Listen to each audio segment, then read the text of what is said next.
After two games here in Croke Park today, we now know the two that will be contesting the 2021 All-Ireland Camogie final, which is Galway and Cork. Sarah O'Donovan, you were watching the game for Off the Ball today. Let's start with Tipperary and Galway. That game for you, the right team, did the better team win that match? The more clinical team won the game. I felt that the goal that they got late on was a little fortuitous. Goalkeeper went to catch the ball in the sun and dropped it into the net. Nothing worse than a camogie goal on television on a day like today. But Tipper coming back at Galway, they had 5 goal chances. They didn't take them, and ultimately that was to their undoing. For Tipperary, that first half, they just never really seemed to get going. And then second half, the game came into life, maybe because Tipperary came into life, making that game a bit closer. But you feel, come to Croke Park for the first time, do you think that new experience for them maybe took them a while to settle in? I agree. I thought they were very static in the first half. I thought they weren't moving as well as they should have. A couple of stages in the first half, the backs are coming out with the ball, looking to transition the ball, and the half-forward line is standing still. You can't have that for your centre forward. She has to be moving. She has to be looking for the ball. She has to be distracting the centre back. And I think in the second half, they obviously got the wake-up call that they needed from Bill Mullaney as manager, and they definitely came out as a different entity in the second half. They scored 3 points from Daithi. They really got themselves back into the game, but again, not clinical enough. And those chances, Claude McIntyre had 2 chances, Daithi had a chance, Grace O'Brien had a chance. You just felt if one had gone in, they were on the home straight. In Galway's point, for Galway, what you saw there today, how much improvement do they need to make now going into the All-Ireland final? I expected a lot of Galway. I expected more. I suppose they went and beat Kilkenny 4 weeks ago now by a point, and on the back of that I assumed that they'd come out with more today, but I thought they played within themselves. Siobhan McGrath was taken off, Ailish O'Reilly wasn't firing. They relied a lot on Niamh Kilkenny. Aoife Donoghue was outstanding. I don't think if Aoife Donoghue was playing today, Galway wouldn't have won. I think she did a lot for Galway that was good, and maybe she played the role of 3 or 4 players, because certainly there was more to be asked of the other players on the pitch from Galway's point of view. For Tipperary, it's a 4th semi-final in a row that they've lost. Bill Mullaney, he has been there 4 seasons now. Do you think he can come back, or do you think, has he taken this Tipperary team as far as he possibly can, and maybe Tipperary now need a change of voice? Look, you have to look at the minors, the 16s, what's coming through from Tip. I don't know if the calibre of player is coming through just yet. Does Bill wait another year and run the gauntlet with this team? You're asking an awful lot of an inter-county manager after 4 years to go back in with not necessarily having new players to come into the fold. So Mary Ryan at full-back has given massive service to Tipperary. She was struggling against Wexford, she was struggling against Waterford, and this was with injury. She's a problem with her back, I think, and coming in next year and having to do it all again with a longer season. We had a condensed season for COVID this year. I think a couple of the Tipperary players will step away because they've been in the fold that long, and I don't know if he'll be able to replace those players, and then as a result, I don't know if he's going to commit. One of the big talking points coming out of that game was the red card which Dervla Higgins picked up, but we've seen the footage. It was actually Emma Helbert that should have been sent off. An off the ball incident. Your whole take on that and what potentially might happen next? So the umpire spotted it, not the referee, and he kept his hand up for nearly a minute and brought Ray Kelly back just to answer the question and say, look, this happened in the background. Case of mistaken identity in that Emma Helbert was the player who swung back. Now, unfortunately, the Sunday game is her undoing because they've played it twice on the Sunday game in the aftermath of the game. So unless the referee puts it in his match report, I don't know what kind of action can be taken against Emma. Although there's an opportunity for Dervla to obviously go to Croke Park and say, look, this wasn't me, case of mistaken identity. So it's possible that her red card could be rescinded, but at this point I don't know what the Camogie Association is likely to do with Emma. The second game we saw, Cork and Kilkenny, it took a while to kick off, but by God we had some ending there. And the winning score, Linda Collins, Cork captain, didn't start the game, but what a way to tell your manager, look, I need to be starting for the All-Ireland final.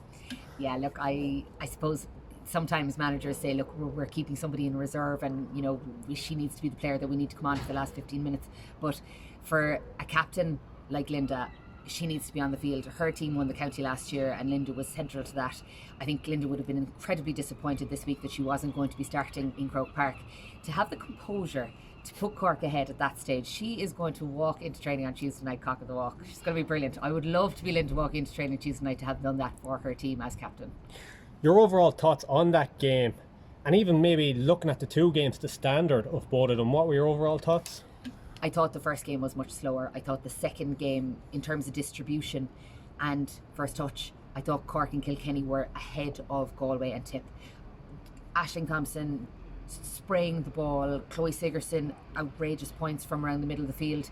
I don't think we saw that in the first game. It was a lot cagier, and the skill set wasn't there in the first game that I saw in the second game. So it would suggest that Cork and Kilkenny are nearly unlucky to have met at the semi-final stage, because if that was your final as the Camogie Association, you'd be delighted if that was your spectacle as the final. You mentioned there Chloe Sigerson, one of the star players there for Cork today. Overall, her impact on the game, what do you think she did right, and what should Galway now be looking at in terms of her performance, in terms of how well, when she's taken, Cork are taken? She plays nearly in midfield, you know, and the scores she was getting today were from around the midfield, 45. I thought in the second half Kilkenny kind of had her measure, because she went out of it in that Grace Walsh looked like she went on her to quieten her, and that worked for 20 minutes, but it took them nearly 30 minutes to sort her out. So she had the damage done in the first half, in that she had Cork ahead 10 points to 5 at half time, and that was the platform for their success. In terms of how Galway will deal with her, she can shoot from anywhere, so you're literally going to have to stand on top of her. Do I think they have players to mark her? Yes. You know, somebody like Niamh Hannafy, perhaps, somebody very physical to mark her. But you're going to have to quieten her, because when Amy O'Connor was quiet today, Ciara O'Sullivan is new, very, very new from Newcestown. Saoirse McCarthy was obviously playing a different role today. You didn't have that kind of potent Cork lineup, and they were relying on Chloe to score those scores from out the field, so somebody is going to have to shut her down. In that Cork and Kilkenny game, we saw another red card. Orla Cronin, a bit more obvious, the right player was sent off. Your overall thoughts on that? I think it was a reaction late on. There was a lot going on in that penalty box. You know, the suggestion is that there was a foul there previous to that, which Cork should have won.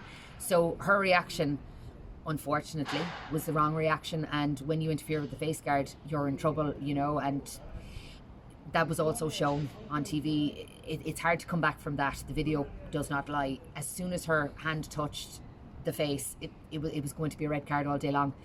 There will be people say it was harsh, but unfortunately that's the rules, and there's players that we'll remember from hurling games of years ago, you know, who were the first to do it, and they were the first to touch the face guard and they lost out. So unfortunately, from a Camogie point of view, Orla's going to be a massive loss to the game, and actually the final will be worse for her not being in it, because I thought she was brilliant today. She was going back to the 45, she was transitioning the play forward for Cork, and that's what Cork will miss with her not being in that starting 15. It's the way she transitions the ball through the lines up the field.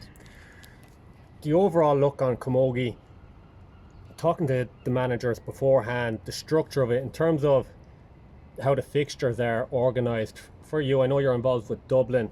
Do you think the Camogie Association need to, now again, I know COVID's around, it makes things difficult, but do you think the Camogie Association need to look at the fixtures? Like, you had teams there 4 week breaks, you know, some managers saying that's ideal, some managers not so, depending on how maybe the result went.